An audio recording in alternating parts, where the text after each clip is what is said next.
I had one agent she was a real estate agent. She had flyers or letters. It was an envelope with a letter in it. And I saw her on the camera approach the door, throw the letter on the seat and leave. And she didn't try to knock on the door, ring the bell or anything. And the letter said, "Hey, sorry I visited your house and missed you.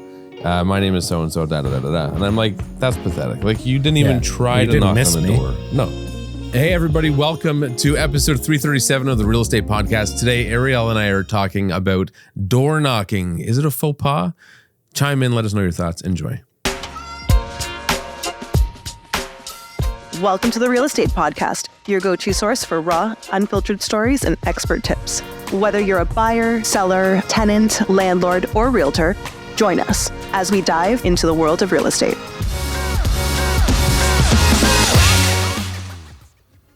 Hi. How are you? I'm good. I'm tired. I'm going to be tired very soon. We just had McDonald's.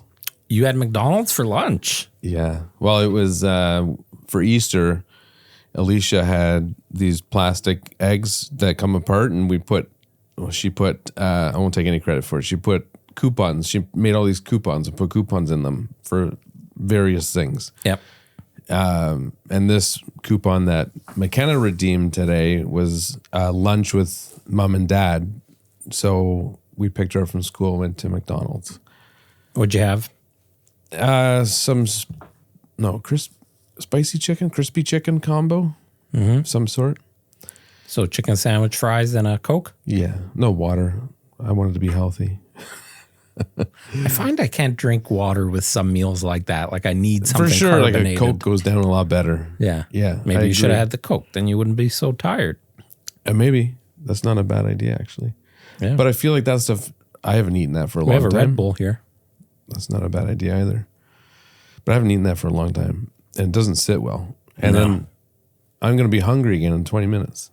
Probably. Maybe. So that was my lunch story. Today's topic. So I was chatting. Today's topic's about door knocking. Don't say who you're chatting with. I was chatting with someone on the team about she had received some suggestions from somebody outside of the team about different methods of networking as a new agent. And a lot of the suggestions were contradictory to what I would suggest. And one of the conversations revolved around door knocking, which was something that this other person had suggested. And I don't disagree with it necessarily, but it has to be done properly. Anyways, I don't know what your opinion is on it. I think we probably align fairly closely. But you know what's funny is yesterday I had a conversation about door knocking with our teammate. Same person? Yeah. Okay. and literally laid it all out there on the line of my way of networking. Okay, so let's poll the audience. All right. Is door knocking acceptable these days? How do you feel about somebody coming and knocking on your door? Not only that, I'm wondering how many people answer the door. You don't ever answer your door. Never. Right? Unless it's DoorDash. Right. If you know and someone's even then, coming. I'd still want them to leave it and go. Yeah. I always answer the door. And I've had several. Why? I don't know. I mean, I think one reason is... Are you lonely? Not at all. I think, in fact, like the other day, someone knocked on the door while we were watching a movie, eating dinner on our Friday night dinner and movie night. And we paused the movie, I put down my food, and I went and answered the door. Hold on. You'll go hours without responding to my text message or won't pick up the phone call. Just ring my door. When you're having dinner or watching a movie, but you'll answer the fucking door for the Bell repairman? Yeah. Or the Bell salesman? Well, this was one of the local MPs reminding us to vote early. I didn't know that until I answered the door, but I always answer the door, and I think it's because you have a Ring doorbell. Yeah, but I don't want to. I'm sitting there looking at the door. I mean, it's frosted, so I'm not going to, they can probably see us sitting in the other room. I see your whole method is demented. No, it's not. Why? You have no communication with the rest of the world while you're having dinner and watching a movie. I know you, and you block everything else out, family time, blah, blah, blah. Yeah. But some stranger is at your front door, and you're just like, oh, let's go see who it is. Yeah, you know why? I'm trying to explain this. So I have, a high level of respect for salespeople who do go door to door from the perspective of it being a very challenging thing to do.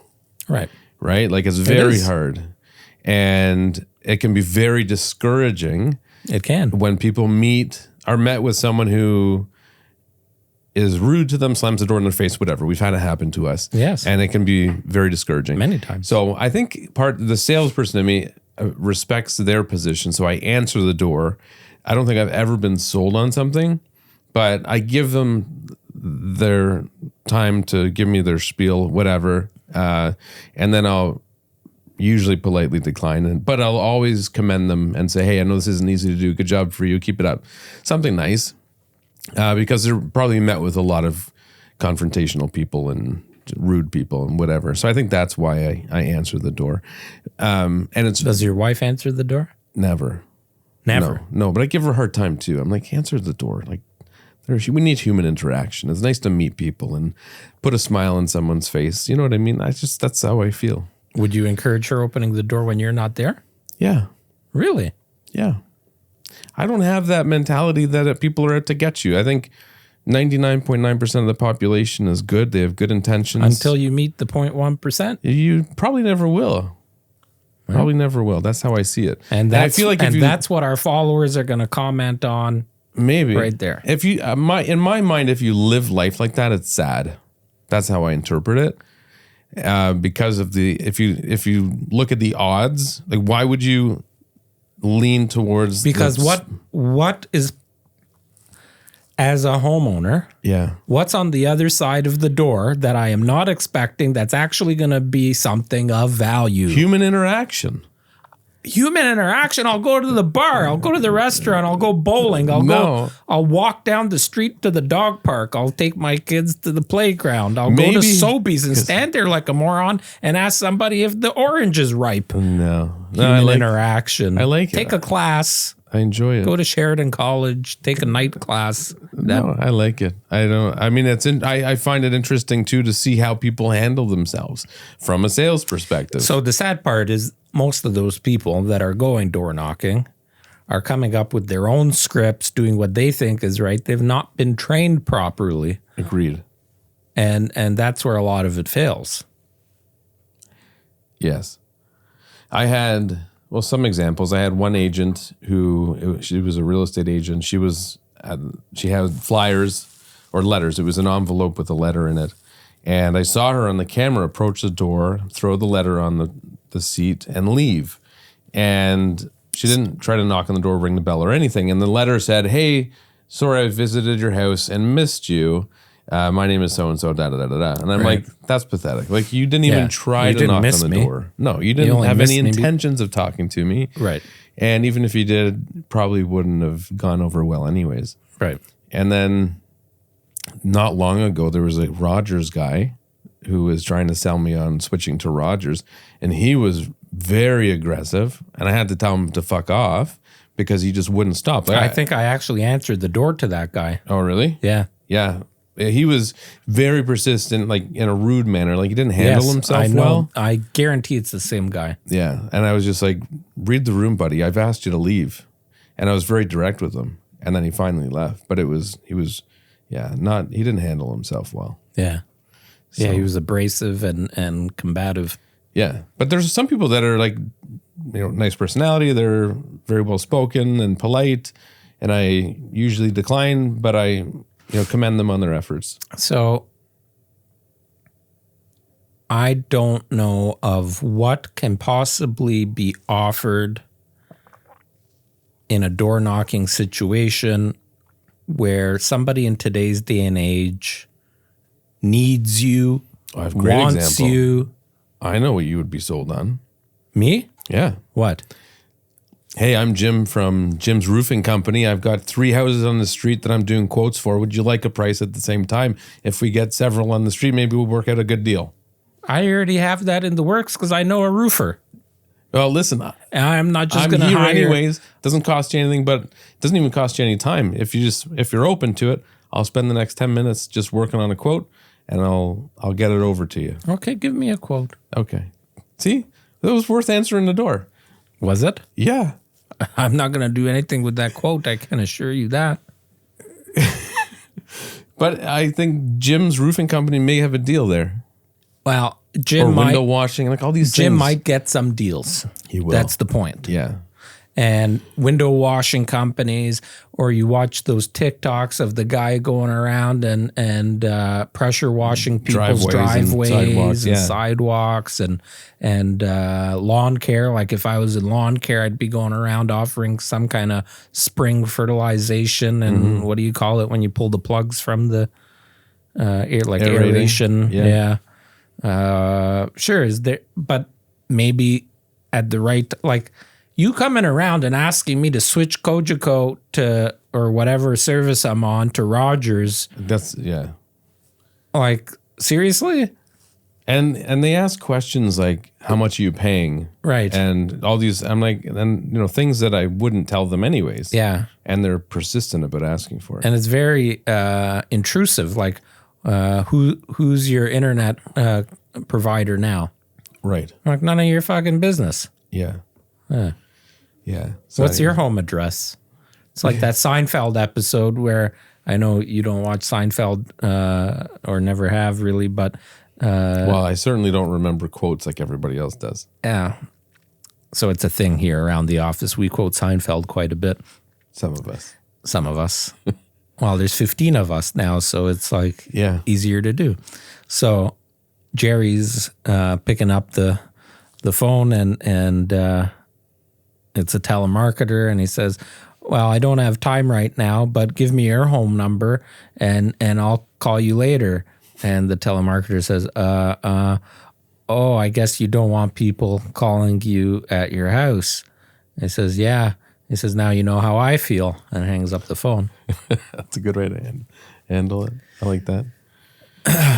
Anyway, so I'm curious, because I believe as realtors, when it comes to door knocking, are in a little bit of that gray area where you could potentially have something of value to offer when you're door knocking. But if you're doing it wrong and you haven't been trained properly, you could be just going out there and pissing off people. Oh, you're thinking about selling your house? Right. Yeah. Yeah. Like not that, with you. That does nothing these days, right? No. But with our process, really the most door knocking that our team does revolves around our neighborhood open houses, which are strategically now happening the day before our listings go live on MLS. So it gives the neighbors first dibs, first look, and we're kind of asking those people to come over. Sometimes we have some wine or some snacks, some food, whatever, or we do a draw for something or raffle. And we want those people's opinion. I was saying this to our teammate yesterday. It's a great time to get feedback on the house, but also asking those neighbors, do you mind if I ask you, what do you love most about this street or the neighborhood? Like, what do you find most advantageous of living at this property? Yeah. And by chance, do you have any friends, colleagues, somebody in your family that might be interested in moving on your street? It gives the neighbors an opportunity to pick their neighbors. And sometimes that works. We've had literally people across the street from our listings buy the property because they wanted to. I remember one, and that all happened at a neighborhood open house. Yeah. We had, I don't know if you remember it, we had a pretty large semi-detached home up for sale, and on the other side of the street was townhomes. And they came home, and we were having our neighborhood open house. And they came home from work. They said, oh, let's go see. And they came in, they saw it, and we got an offer from their realtor that evening, and we sold it to them. So literally they were moving right across the street. They loved the street. They loved the neighborhood. They didn't have to move the kids out of school, but they needed more space. So it worked out. And then the other time that we do it is to just let the neighbors know after the property has sold, that it sold and what the activity was, what it sold for, and how much interest there was, just so they know what's happening in the market and what happened with our listings. And that's really the only 2 times that we door knock. There have been some times where I've sent out our realtors to go out and go door knocking and apologize to the neighbors for all the traffic that we've created during open houses or when we have a lot of showings. Yeah. I remember Steve was in Jamaica on vacation, and I was handling his listing also in the Scott neighborhood. And one day we had so many showings, and the open house overlapped with showings as well. And Robin was conducting the open house. She messaged me and she said, we've created a disaster here on the street. So I said, well, grab some $5 Tim Hortons gift cards, go door knocking to the neighbors and apologize for creating, because it's not our fault. Yeah. We're doing a great job, obviously, for the sellers, but we can understand it's a pain in the ass for the rest of the street. And then in that instance, we had, I don't remember how many offers on that house, but it sold with quite a few offers on it. I said to Robin, well, now's a good time to go out and just say, hey, a lot of people missed out on this house. Do you know anybody in the neighborhood that would be thinking of selling? Yeah. Well, another time we do it is when we're putting signs up for open houses. Oh, yeah, good point. It's on someone's Although that's property just a few homes, a boulevard, yeah. But just as a courtesy, like that's an easy knock on the door, ask their permission to put the sign up. Company for policy an hour. now. Speaking of signs, we had someone in our neighborhood. For those of you listening or watching that don't know, Ariel and I live next door to each other. And there was... For 14 years next month. 14 years. Long time. Can you time. imagine that? Who would have thunk it? And this agent had a house for sale down the street. Still haven't killed each other. I know. Almost. A couple times. And she left her signs up on all over public property, private property, probably like almost a dozen signs, lots of signs. For almost 2 weeks. And I called her several days after the first weekend of open houses I messaged her saying, hey, your signs are up still. And it's, it's a bit unsightly driving through the neighborhood seeing all these signs up. And it's nothing to do with me being an agent. I didn't care from that perspective. It's just, I hate driving around seeing these stupid open house signs everywhere. And I said, can you take them down, please? And I even said our team's best practice is you remove it after the open house. You don't leave it up. Put it up slightly before, take it down slightly after. Yeah, same day. And some municipalities regardless if it's a Saturday and a Sunday, if it's Saturday, we're still taking them down, putting them back up on Sunday. We're not leaving them out all night. That's right. And I don't remember what she said, but another weekend came and went, and her signs were still up Monday or Tuesday. So I called the town bylaw office and said, hey, can you send somebody to pick up these signs? They've been up for like 2 weeks. And then the next day they were gone. So I'm hoping that it wasn't the next day. It was 2 days later. Was it 2 days later? Yeah. Yeah. And I knew it took a little bit of time, but I think they did. I wonder what happened if the agent she blamed it on her sign guy. Oh, my sign guy forgot to take them down. Who has a sign guy for open house signs? Well, some people do. But I think she's from out of town. So she didn't want to drive back and forth. Something like that. Maybe she should have referred it to a local agent. Maybe. Make sure she keeps your number for the next one. Yeah, well, she hasn't. I thought maybe she'd messaged me because I did ask her to remove them, so she would have put 2 and 2 together. But anyways, that's our story today. We want to know what everyone's opinion is on door knocking. I'm curious if you even answer the door And if you think it's a faux pas, I can tell is you there a benefit there's to a it? lot of people right now that are against it, that don't like it. Stay off my property. Don't come on my front porch. Sure. Don't knock on my door. But there's also people like me that welcome it. You are few and far between. Well, the audience will tell. All right. Yeah. All right. That's a wrap. Goodbye. Ciao. Thanks for watching this episode of the Real Estate Podcast. Hopefully you enjoyed it. Subscribe if you did, and tune in next week for another episode.